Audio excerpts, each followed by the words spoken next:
여러분 반갑습니다. 이 말씀을 듣는 한 분 한 분 하나님께서 말씀으로 기름 부어주시고 이 땅에서 삶이 하나님 앞에서 형통하시기를 예수님의 이름으로 기도를 드립니다. 성경대로를 시작합니다. 지금 출애굽하는 과정, 물에 대해서, 홍해에 대해서 말씀을 드리고 있는데요. 바로 출애굽은 홍해를 통해서 완성되었다. 이 말씀을 드리고 있습니다. 사도 바울은 홍해의 그러한 기록들을 우리 조상들이 모세에게 속해서 바다에서 침례받았다 이렇게 얘기를 하는데요. 우리 성경 속에서 죄를 사하는 방법은 딱 한 가지밖에 없습니다. 단순합니다.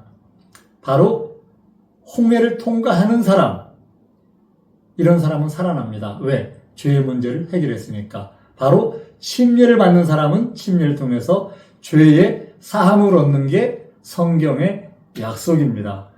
그 부분 말씀을 드리겠습니다. 성경에서 죄에 대한 부분, 물에 대한 부분 우리가 많이 보고 있는데요.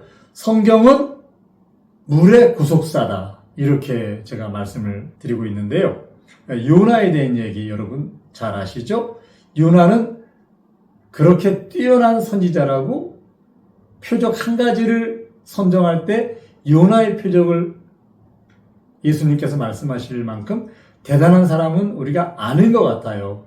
요나보다 더 뛰어난 선지자 굉장히 많아요. 그런데 예수님은 요나의 표적을 악하고 음란한 세대가 표적을 구하는데 요나의 표적밖에 보일 게 없다. 이렇게 마태복음 12장에서 말씀하세요. 그러시면서 요나가 밤낮 사흘을 큰 물고기 뱃속에 있었던 것 같이 인자도 밤낮 사흘을 땅속에 있으리라. 이렇게 말씀하세요. 요나의 표적이 이 시대에 보여줄 단 하나의 표적이라는 이유는 바로 예수님의 생애를 먼저 모형과 그림자로 보여주었기 때문에 그렇습니다. 요나가 물고기 뱃속에서 3일 있었잖아요. 예수님도 땅속에 인자도 밤낮 사흘을 요나처럼 땅속에 있을 거야. 이렇게 말씀하시는 거예요. 이렇게 요나의 표적은 수많은 표적 중에서 가장 으뜸이 되는 표적입니다. 왜? 예수님의 생애를 통해서 예수님의 밤낮 사흘을 땅속에 있는 그 장사를 통해서 우리에게 물을 통한 침례를 통한 구속의 약속이 이루어지기 때문에 그렇습니다.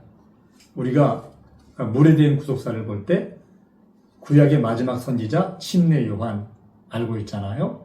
침례 요한을 예수님이 뭐라고 말씀하셨어요? 여자가 낳은 자 중에 가장 큰 자다 이렇게 말씀하셨잖아요. 그러나 그가 천국에서는 극히 작은 자도 요한보다 크다 이렇게 말씀하셨어요. 그 이유는 요한은 율법에 속한 종에 속한 사람이고 천국에서는 하나님의 아들들과는 감히 비견이 될 수가 없는 거예요. 천국은 하나님의 아들들만 가거든요. 그런데 이 요한은 지금까지 아브라함부터 예수님이 오시기 전까지 모든 사람 중에 가장 큰 자예요. 왜? 예수님이 오시는 길을 예비했거든요. 침례를 통해서 사람들의 마음을 예수님께로 회복시켰거든요. 침례는 이렇게 대단한 거예요. 왜? 침례를 통해서 죽을 사람들이 살아나는 죄의 문제가 해결되는 하나님의 구속의 핵심 포인트가 바로 홍해바다, 바로 침례이기 때문에 이렇게 요한은 대단한 사람이 될 수밖에 없습니다. 예수님이 사역을 하실 때에도 사역을 시작하기 전에 침례를 받아서 준비를 하셨고요. 사역을 시작하시고 나서 제일 먼저 침례를 주십니다. 그리고 사역을 마무리하면서 제자들에게 마지막에 너희는 모든 민족으로 제자를 삼아서 아버지와 아들과 성령의 이름으로 침례를 주라고 부탁을 하세요. 또한 마가복음 16장에 보면요. 너희는 온 천하에 다니며 만민에게 복음을 전파하라. 믿고 침례를 받는 사람은 구원을 얻을 것이요. 믿지 않는 사람, 침례를 받지 않는 사람은 정죄를 받는다. 이렇게 말씀을 하세요. 제자들은 이 말씀을 따라서 만민에게 침례를 베풀었습니다. 바로 지금 이 시대에도 우리가 침례를 베풀잖아요. 예수님의 이름으로. 이것은 죄사하는 권세를 행사하는 거예요. 우리에게 주신 죄사하는 권세.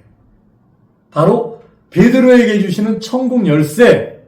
그 열쇠 안에는 죄사하는 권세가 있어요. 너희가 네 죄든지 사하면 사하여질 것이요. 네 죄든지 그대로 두면 그대로 있으리라 하시니라. 요한복음 20장 23절에서 말씀하셨잖아요. 이 말씀을 받고 들은 제자들은 이 죄사하는 권세를 자기의 생명이 끝나는 날까지 그 사명을 감당하는 것을 알 수가 있습니다. 우리 예수님이 이 땅에 오셨잖아요. 이 땅에 오셔가지고 살아계실 때 마지막 당부하신 게 있고, 또한 예수님이 부활하셔서 승천하시기 전에 마지막 당부하신 게 있어요. 바로 예수님이 이 땅에 살아계실 때 마지막 당부하신 것, 그것은 유언과 같은 거잖아요. 내 살과 피를 먹어라. 요한복음 6장 53절, 예수께서 이르시되 내가 진실로 진실로 너희에게 이르노니 인자의 살을 먹지 아니하고 인자의 피를 마시지 아니하면 너희 속에 생명이 없느니라. 54절, 내 살을 먹고 내 피를 마시는 자는 영생을 가졌고 마지막 날에 내가 그를 다시 살리리니 살아계신 하나님께서 나를 보내심에 내가 아버지께로 인하여 사는 것 같이 나를 먹는 그 사람도 나를 인하여 살리라. 나를 먹는 그 사람도 나를 인하여 살리라. 이렇게 말씀하고 있잖아요.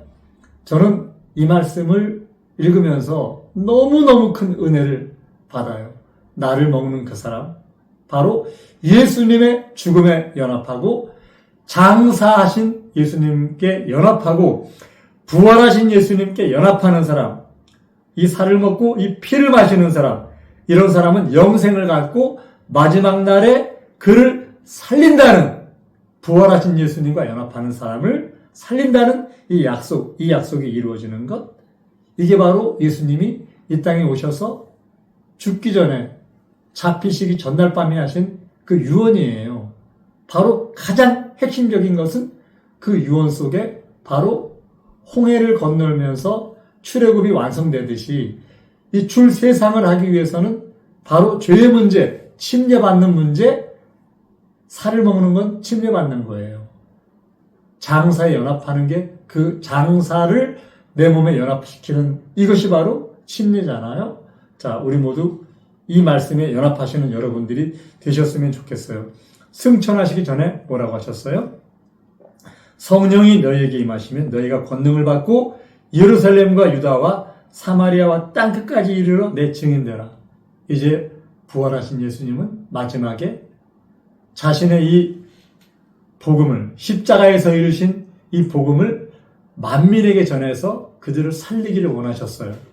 여러분, 이 말을 받은, 직접 이 사명을 눈으로 보는 데서 말씀으로 받은 이 제자들이 이 사명을 감당하잖아요.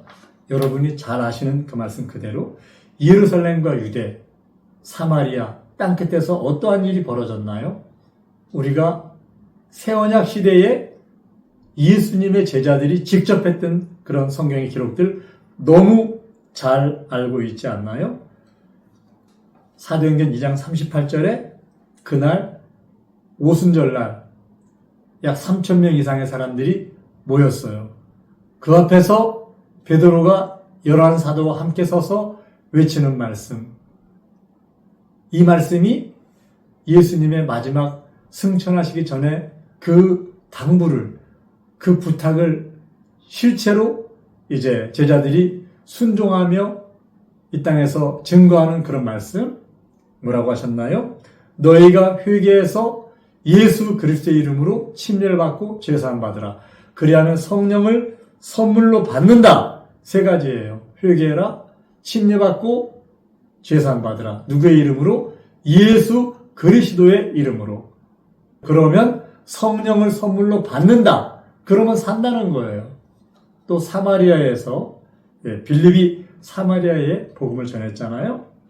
사도행전 8장에 빌립이 하나님 나라와 및 예수 그리스도의 이름에 관하여 전도함을 저희가 믿고 남녀가 다 침례를 받으니, 남녀가 다 침례를 받았어요. 그들은 침례를 받고 아직 성령 받지 않았어요. 그래서 예루살렘에서 베드로와 요한을 거기에 보냅니다. 16절에 보면 그들이 온 이유는 아직 한 사람에게도 성령 내리신 일이 없고 오직 주 예수의 이름으로 침례만 받을 뿐이더라. 집사님 빌립이 사마리아에 예수님의 이름으로 침례를 베푼 것, 예수님께서 예루살렘과 유다, 사마리아와 땅끝 말씀하셨잖아요. 땅끝은 이방인을 얘기하죠. 바로 이방인 고넬료, 사도행전 10장에 나오는데요. 뭐라고 얘기하는가 하면 베드로가 가로되 이 사람들이 우리와 같이 성령을 받았으니 누가 능히 물로 침례 줌을 금하리요 하고 명하여 예수 그리스도의 이름으로 침례를 주라 하니라. 저희도 베드로에게 수일도 유하기를 청하니라. 이렇게 예루살렘과 유대, 사마리아와 이방인 땅끝에 전파된 그 출세상하는 침례. 이 침례, 예수님의 이름으로 물속에서 이루어졌습니다. 또한 사도 바울이 침례 준 기록이 여러 개가 있는데요. 그 중에서 사도행전 19장에 예배소에서 침례를 베푼 기록이 있는데, 바울이 가로되 요한이 회개의 침례를 베풀며 백성에게 말하되 내 뒤에 오시는 이를 믿으라 하였으니 이는 곧 예수라 하거늘 저희가 듣고 주 예수의 이름으로 침례를 받으니, 이렇게 기록하고 있잖아요. 이 침례를 받는 현장은 모두 물에서 누구의 이름으로? 아버지와 아들과 성령의 이름인 예수 그리스도의 이름으로 행해졌습니다. 여러분, 이 약속은 명령입니다. 침례를 받으라는 것도 명령이고 누구의 이름으로 받으라는 것도 명령입니다. 침례는 누구의 이름으로 받느냐에 따라서, 우리가 어떤 계약을 할 때 계약서에 찍는 도장에 따라서 그 계약서는 성격이 정해집니다. 그 계약서에 예수님의 이름을 찍으면 예수님의 이름의 능력과 권세가 그 계약서에 있습니다. 죄 사하는 하나님의 그 약속, 사람들에게 약속하신 이 법전, 성경은 법전이잖아요. 이 성경 법전에 우리와 한 그 약속, 하나의 계약입니다. 이 계약에 누구의 이름을 찍으실 겁니까? 내 죄를 사하는 계약서에 누구의 이름을 찍으실 겁니까? 예수님의 이름을 찍을 때 예수님의 이름이 역사해서 우리의 죄를 사합니다. 예수님의 피가 역사합니다. 여러분, 이 은혜에 들어가시기를 예수님의 이름으로 부탁을 드립니다. 성경대로